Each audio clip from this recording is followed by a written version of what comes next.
آپ کو بتائیں کہ ملک بھر میں جعلی اور غیر رجسٹرڈ ادویات کے خلاف کریک ڈاؤن جاری ہے۔ وزیر صحت سید مصطفیٰ کمال کی ہدایت پر کراچی میں جعلی اور ان رجسٹرڈ ادویات کے خلاف 3 ماہ میں 10 کامیاب کارروائیاں کی گئی ہیں۔ ڈریب کراچی نے FIA کے ساتھ مل کر فروری سے مئی کے دوران کراچی کے مختلف علاقوں میں چھاپے مارے۔ غیر رجسٹرڈ انجیکشن تیار کرنے والی فیکٹری پکڑی گئی۔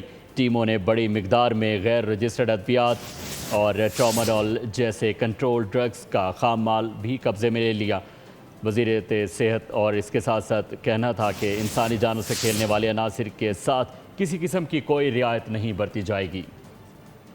آپ کو بتائیں کہ ملک بھر میں جعلی اور غیر رجسٹرڈ ادویات کے خلاف کریک ڈاؤن جاری ہے۔ وزیر صحت سید مصطفیٰ کمال کی ہدایت پر کراچی میں جعلی اور ان رجسٹرڈ ادویات کے خلاف 3 ماہ میں 10 کامیاب کارروائیاں کی گئی ہیں۔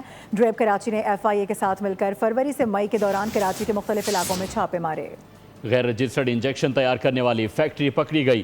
ٹیموں نے بڑی مقدار میں غیر رجسٹرڈ ادویات اور ٹراماڈول جیسے کنٹرول ڈرگز کا خام مال بھی قبضے میں لے لیا۔